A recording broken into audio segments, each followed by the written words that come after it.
ನನ್ನ ಹೆಸರು doctor Isabella Selvaraj Xavier ಅಂಥೇಳಿ. ನಾನು ಸಾಧನಾ ಸಂಸ್ಥೆ ಮೂಲಕ ಈ ನಾಡಿನಾದ್ಯಂತ ಪರಿಚಯ ಆದಂಥವಳು.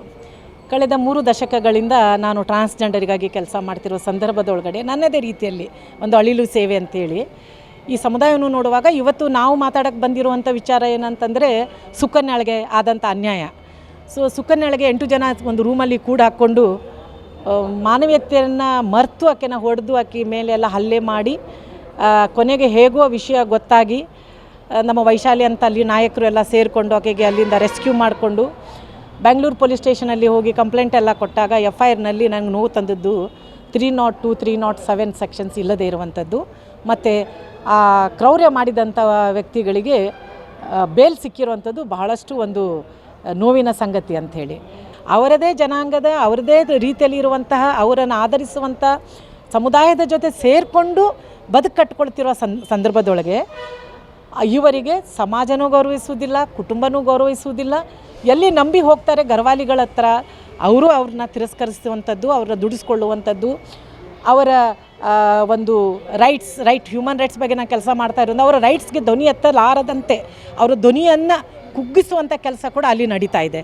ನನಗಿದು ಅನಿಸುತ್ತದೆ, ಬಹುಶಃ ಹಸುಗಳಿಗೆ ರಕ್ಷಣೆ ಕೊಡ್ತಾ ಇದ್ದೀವಿ, ನಾಯಿಗಳಿಗೆ ರಕ್ಷಣೆ ಕೊಡ್ತಾ ಇದ್ದೀವಿ, ಆದರೆ ತಾಯಿ ಗರ್ಭದಿಂದ ಹುಟ್ಟಿದಂತಹ ನಮ್ಮ ಟ್ರಾನ್ಸ್ಜೆಂಡರ್ ಈ ಸಮುದಾಯ ಈ ವ್ಯಕ್ತಿಗಳಿಗೆ ನಾವು ಯಾಕೆ ಸಪೋರ್ಟ್ ಮಾಡ್ತಾ ಇಲ್ಲ, ಅವರ ಬದುಕಿನ ಬಗ್ಗೆ ಯಾಕೆ ಮಾತಾಡ್ತಾ ಇಲ್ಲ, ಅವರ ಹಕ್ಕುಗಳು ಯಾಕೆ ತಿರಸ್ಕರಿಸಲ್ಪಡ್ತಾ ಇವೆ ಅನ್ನುವಂಥದ್ದು ನನ್ನದೊಂದು ದೊಡ್ಡ ಪ್ರಶ್ನೆ. ನೋಡಿ, ಸುಕನ್ಯಾಗೆ ನಾನು ಹೇಳೋ ಪ್ರಕಾರ ಆಕೆಗಂತೂ 8 ಜನ ಏನು ಮಾಡಿದ್ದಾರೆ ಅವ್ರ ಮೇಲೆ ನಾನ್ ಬೇಲೇಬಲ್ ಕೇಸ್ ಅವರು ಆಗಬೇಕು FIR. ಮತ್ತು ಅವರಿಗೆ ಯಾವ ಕಾರಣದಿಂದಲೂ ಕೂಡ ಹೊರಗೆ ಬರಬಾರ್ದು, ಅವ್ರಿಗೆ ಕನಿಷ್ಠ ಜೀವಾವಧಿ ಶಿಕ್ಷೆ ಆದರೆ ಬಹುಶಃ ಈ ರೀತಿಯಲ್ಲಿ ಮಾಡ್ತಿರೋ ಒಂದು 10-15% ಏನು ಮಾಡ್ತಾಯಿದ್ದಾರೆ ಟ್ರಾನ್ಸ್ಜೆಂಡರ್ ಕಮ್ಯುನಿಟಿಯವರು ಈ ಥರ ದೌರ್ಜನ್ಯ ಏನು ಮಾಡ್ತಾಯಿದ್ದಾರೆ ಅವುಗಳೆಲ್ಲ ಏನಾಗ್ಬೋದು ಅಂತಂದರೆ ಕಡಿಮೆ ಆಗುವಂಥ ಸಾಧ್ಯತೆಗಳು ಇದೆ. ವೈಶಾಲಿ ಲಿಂಗತ್ವ ಮತ್ತು ಲೈಂಗಿಕ ಬಹುತ್ವಕ್ಕಾಗಿ ಚಳವಳಿಯ ರಾಜ್ಯದ ಸಹ ಅಧ್ಯಕ್ಷಳು. ನಮ್ಮ ಊರು ಬಂದು ಇದೆ ಹುಬ್ಬಳ್ಳಿ. ಅಕ್ಟೋಬರ್ 30-31ರಂದು ಬೆಂಗಳೂರಿನ ಬೊಮ್ಮನಹಳ್ಳಿ ಪೊಲೀಸ್ ಸ್ಟೇಷನ್ ವ್ಯಾಪ್ತಿ ಪ್ರದೇಶದ ರೂಪೇಣ ಅಗ್ರಹಾರದಲ್ಲಿ ಒಂದು ವಿರಾಟ ನಗರದಲ್ಲಿ ನಮ್ಮ ಸಮುದಾಯದ 2 ಘರಾನಗಳ ವ್ಯವಸ್ಥೆಯಲ್ಲಿರ್ತಕ್ಕಂಥ ಜನರು ವಾಸ ಮಾಡ್ತಿದ್ದರು. ಅದರಲ್ಲಿ 24 ವರ್ಷದ ಸುಕನ್ಯಾ ಅನ್ನೋರು ಒಂದು ಮನೆಯಿಂದ ಇನ್ನೊಂದು ಮನೆಗೆ ಹೋಗಬಾರ್ದು ಅಂತ 8 ಜನರ ಒಂದು ಟೀಮು ಅವ್ರಿಗೆ ಅಟ್ಯಾಕ್ ಮಾಡಿ ಅವ್ರನ್ನ ಆಟೋದಲ್ಲಿ ಎತ್ತಾಕೊಂಡು ಹೋಗಿ ಅವರು ಮನೆಯಲ್ಲಿ 1.5 ದಿನ ಅವರನ್ನು ಬಂಧನದಲ್ಲಿರಿಸ್ತಾರೆ. 8 ಜನ ಸೇರಿ ಅವರ ಬಟ್ಟೆನ ವಿವಸ್ತ್ರಗೊಳಿಸಿ ಮನೆಯಲ್ಲಿರ್ತಕ್ಕಂಥ ಕಟ್ಟಿಗೆಯಿಂದ, ಸೌಟಿನಿಂದ, ಆಮೇಲೆ ಅವರ ಕಾಲುಗಳಿಂದ ಅವ್ರನ್ನೆಲ್ಲ ತುಳಿದು ಚಾಕಿ ಮೈಗಳ ತುಂಬ ಎಲ್ಲ ಅಂಗಾಂಗಗಳಲ್ಲೂ ಗಾಯಗಳಾಗೋ ಮಟ್ಟಕ್ಕೆ ಕ್ರೌರ್ಯತನ ಮೆರೀತಾರೆ.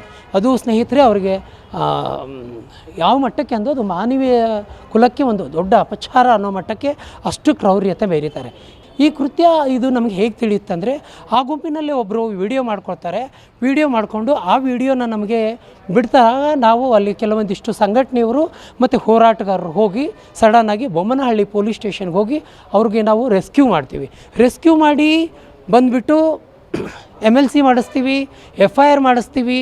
FIR ಮಾಡಿಸಿ ಅವ್ರಿಗೆ ಬೇರೆ ಕಡೆ ಅವ್ರಿಗೆ ನಾವು ಏನು ಮಾಡ್ತಿದ್ದೀವಿ, ಟ್ರೀಟ್ಮೆಂಟ್ ಕೊಡಿಸ್ತಾ ಇದ್ದೀವಿ. ಅವರು ಮಾನಸಿಕವಾಗಿ ಅಸ್ತವ್ಯಸ್ತರಾಗಿದ್ದಾರೆ. ಇದರ ಮಧ್ಯದಲ್ಲಿ ಅವರು ಬೇಲಿಂದ ಹೊರಗಡೆ ಬಂದಿದ್ದಾರೆ. ಮೊನ್ನೆ ದಿನ 11ನೇ ತಾರೀಕು ನವಂಬರ್ 11ನೇ ತಾರೀಕು ಮಹಾಜರ್ ಮಾಡಲಿಕ್ಕೆ ಬೊಮ್ಮನಹಳ್ಳಿ ಪೊಲೀಸ್ ಸ್ಟೇಷನ್ನವರು ಏನು KR ಪುರಂಗೆ ಮತ್ತು ಏನು ಬೊಮ್ಮನಹಳ್ಳಿ ರೂಪೇಣ ಅಗ್ರಹಾರಕ್ಕೆ ಹೋದಾಗ ಆ ಒಂದು ವಿಕ್ಟಿಮ್ ಹೇಳ್ತಾರೆ, ಇಲ್ಲ ನೀವು ಆ ದಿನ ಬಂದು ನನ್ನನ್ನು ರೆಸ್ಕ್ಯೂ ಮಾಡದಿದ್ದರೆ ನನ್ನನ್ನೇ ಇವರು ಹತ್ಯೆ ಮಾಡ್ತಿದ್ರು, ನನ್ನನ್ನು ಅಪಹರಣ ಮಾಡ್ತಿದ್ರು ಅಂತ. ಹಾಗಾಗಿ BNS ಕಾಯ್ದೆ ಅಡಿಯಲ್ಲಿ ಅವರ ಬೇಲನ್ನು ಹಿಂಪಡೆದು ಅವರಿಗೆ ನ್ಯಾಯಾಂಗದಿಂದ ಶಿಕ್ಷೆ ಆಗಲೇಬೇಕು. ಇದು ಲಿಂಗತ್ವ ಮತ್ತು ಲೈಂಗಿಕ ಬಹುತ್ವಕ್ಕಾಗಿಯಿಂದ ನಾವು ತೀರಾ ಖಂಡಿಸ್ತೀವಿ. ಅವರು ತೃತೀಯ ಲಿಂಗಿಗಳು, ಅಪಹರಣ ಮಾಡಿದವರು ಟ್ರಾನ್ಸ್ಜೆಂಡರ್ ಕಮ್ಯುನಿಟಿನೇ, ಅವರು ಲಿಂಗತ್ವ ಅಲ್ಪಸಂಖ್ಯಾತರೇ, ವಿಕ್ಟಿಮು ಅವರು. ಅಂದರೆ ಇವರು ನಮ್ಮಲ್ಲೇ ಇರಬೇಕು, ಬೇರೆ ಮನೆಗೆ ಹೋಗಬಾರ್ದು. ನಮಗೆ ಘರಾನ ವ್ಯವಸ್ಥೆಯಲ್ಲಿ ಮನೆಗಳಿರ್ತವೆ, ಅದರದ್ದೇ ಆದಂಥ ಒಂದು ನಮ್ಮ ಸಮುದಾಯಕ್ಕೆ ಒಂದು ಒಳ್ಳೆಯ ಬ್ಯೂಟಿ ಇದೆ. ಅದು ನಾವು ಹಿರಿಕರು ತುಂಬ ಪೀಳಿಗೆಯಿಂದ 300 ವರ್ಷಗಳಿಂದ ಅದು ನಮ್ಮ ಪೀಳಿಗೆಯವರು ನಡೆಸ್ಕೊಂಡು ಬಂದಿದ್ದಾರೆ. ಇತ್ತೀಚಿನ ದಿನಮಾನಗಳಲ್ಲಿ ಇವೆಲ್ಲ ಹೆಚ್ಚಾಗ್ತಾ ಇರೋದು ಅಂಥ ಮನಸ್ಥಿತಿಗಳ ವಿರುದ್ಧ ಹೋರಾಟ. ಇವಾಗ ಹೇಗೆ ಮಹಿಳೆಯರಲ್ಲಿ ಹೇಗೆ ಗುಂಡಗಳಿರ್ತಾರೆ, ಪುರುಷರಲ್ಲಿ ಹೇಗೆ ಗುಂಡಗಳಿರ್ತಾರೆ, ನಮ್ಮಲ್ಲೂ ಕೆಲವೊಂದಿಷ್ಟು ಗುಂಡಗಳಿದ್ದಾರೆ. ಇದನ್ನು ನಿರ್ಭಯವಾಗಿ ಹೇಳ್ಬೋದು. ಯಾಕಂದರೆ ಅವರು ಮಾಡೋದರಿಂದ ಇಡೀ ನನ್ನ ಸಮುದಾಯದ ಹಿರಿಯ ಜೀವಗಳಿಗೆ ನಾವು ಇವತ್ತು ಆದರ್ಶಗಳನ್ನು ತೆಗೆದುಕೊಂಡು ಪಾಲಿಸ್ತಕ್ಕಂಥ ನಮಗೆ ಆ ಬ್ಯೂಟಿಗೆ ಎಲ್ಲೋ ನಮಗೆ ಕಳಂಕ ಬಂದಾಗಿದೆ. ನಮ್ಮ ಎಲ್ಲೋ ಒಂದು ಕಡೆ ನಮಗೆ ಖೇದ ಅನ್ನಿಸ್ತಿದೆ. ಸಾಮಾನ್ಯ ಜನತೆ ನಿಮ್ಮವ್ರು ಹೀಗೆ ಯಾಕೆ ಅಂತ ಕೇಳಿದರೆ ನಾವು ಏನು ಉತ್ತರ ಕೊಡಬೇಕು? ಇದು ನನ್ನ ಅಳಲು. ನಮ್ಮ ಹೆಸರು ಆರಾಧನಾ ಅಂತಂದು ಹಾವೇರಿಯಿಂದ.